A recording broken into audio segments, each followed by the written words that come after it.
Юу байцгаана манайхаа. Тэгэхээр би өнөөдөр яах вэ гэхээр зүгээр хоёроо битээ санаа зов. Бичлэг гэж юм тийм. Аха. Би аим хажуунаас нойр зураг хавч бай.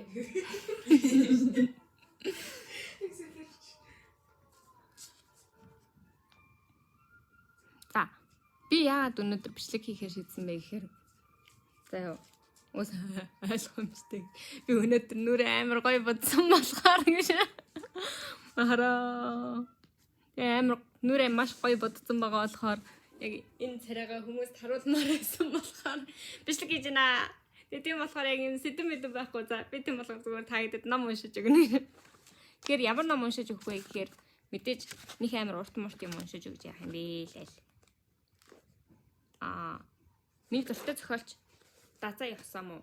Дазай Осамо угаасаа анханасаа Bungo Stray Dogs гэдэг аним дээр Дазайд хайртай болохоор ер нь бол дуртай болсон. Тэгэхээр би яг нөгөө тэнэг охтуудын нэг гэтэл Дазай үнэхээр гоё зохиолч гэдэгт нь бүгд л санал нийлэх байх гэдэгт бол итгэдэг.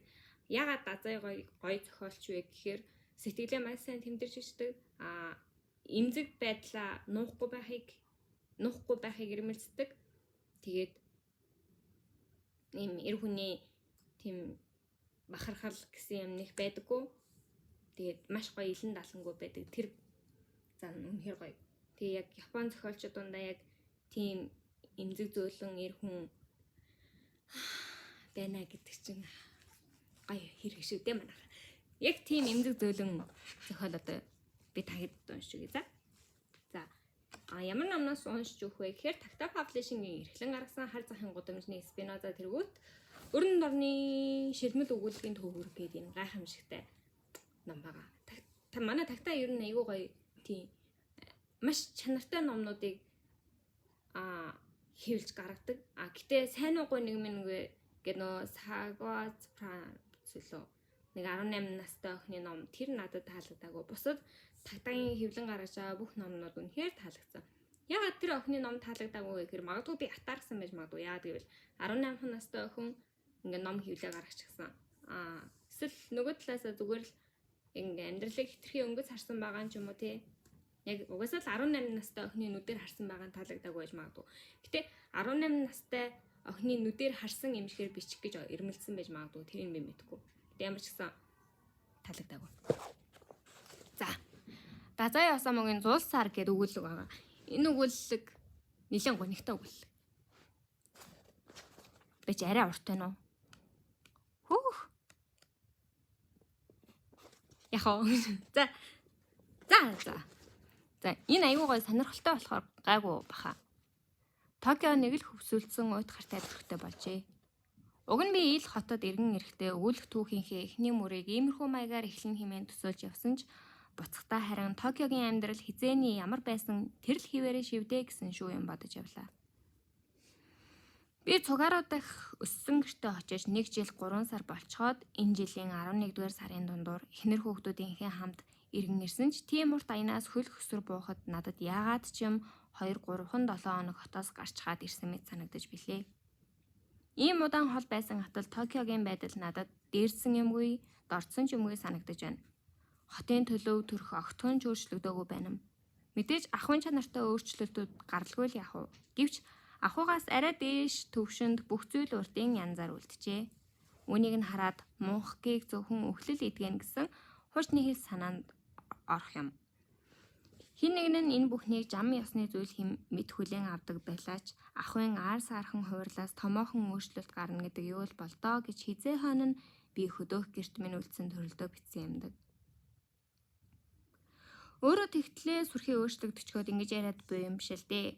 Токиод ирснээс хойш би цагийн ихэнхийг бор түргхэн кимоно бүсэж гадуур нь хэлхгэр нөмрөг хідэрчгээд гудамж талбайгаар дэмий сэлгүүцэж өнгөрүүлдэг боллоо.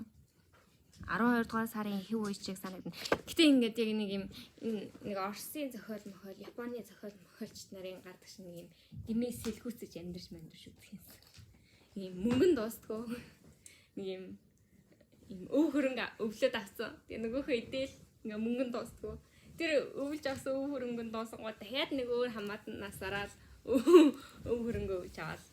Амар гоё. За тэр жах. Яа би хоёр амар ч мэдэн үү. Окей, сонсохгүй. Сонсохгүй дайртлаа.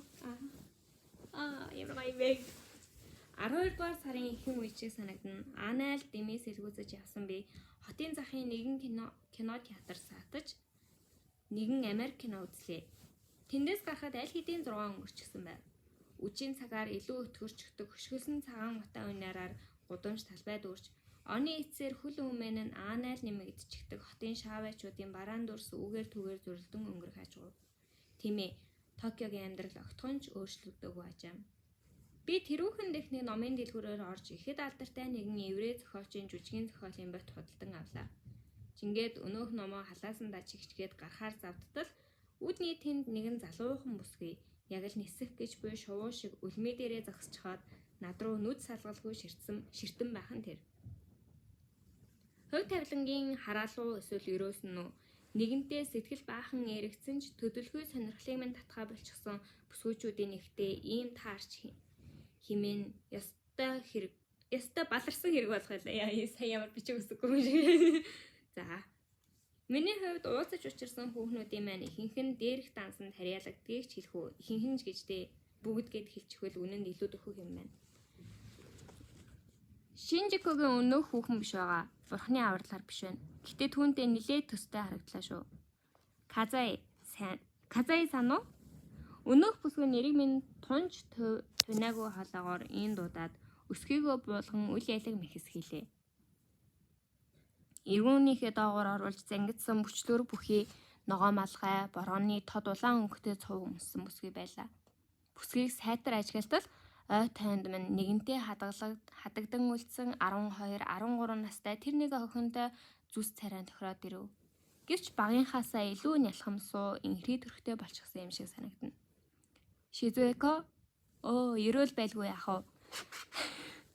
Хараалуу ерөөлөө өгс чи ерөөл байсан байна. Өмнө нь уулзаж учирч яваагүй бүсгэнэсэн байна. Гэтэ амар заван багаас 13 таа байсан охин одоо ингэ гараад ирч ерөөлч шиг. За тэр ч яах вэ? Алуу эндээс гарцгаая. Эсвэл чи сэтгүүл ч юм өөр ямар нэгэн зүйл хөдөлж авах гэж байсан юм уу? Гэвч үгүй. Уг нь би ийшээ Ариэл гэдэг нэртэй ном хайж ирсэн юм. Гэтэ зүгээрээ. Бид хүн хар хөлхөлсөн годамжнаа эргэн гарч ирлээ. Чи их том болжээ. Ахны өстө таньсангүй шүү. Токиод болсон хойно иймэрхүү зүйл дандаа тохиолдож байдаг шүү дээ.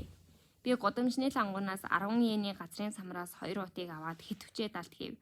Гэвч хэсэг бодол хийснээ муу хитвчээ ахин гаргаж ирээд мөнхүү самраас нэмж 1 утыг худалдаж авлаа. Хуучин цагт ижидээ нь уулзах гэж очих бүртээ би энэ охинд ямар нэгэн бэлэг авч хүрдэгсэн. Охины ээж бит хоёр нас чацуу. Тэр бол миний өнгөрсөн амьдралдаа учирсан хүүхнүүдийн цөөхөн тооцогдох. Үгүй.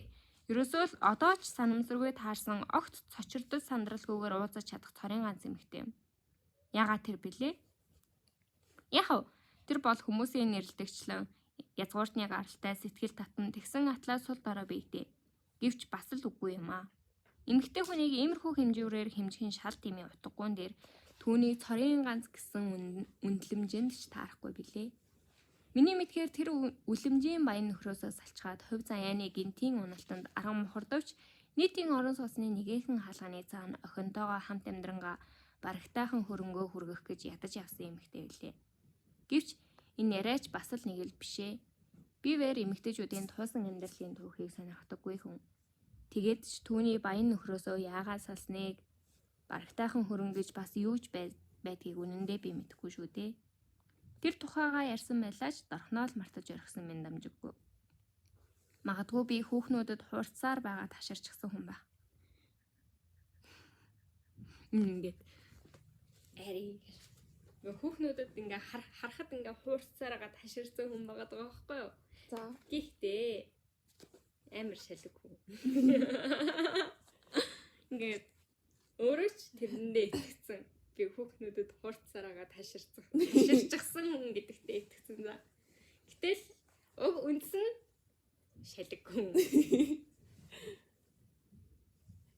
Зүгээр хэлсэн.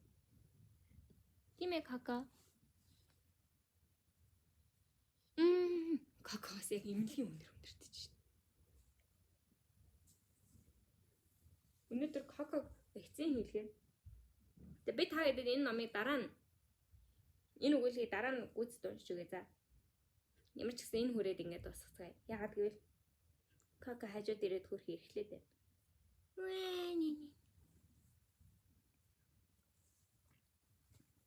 Уусаа вакцин хийлгсэн ч хоёр эхлэмээр үг дээр байгаа хоо.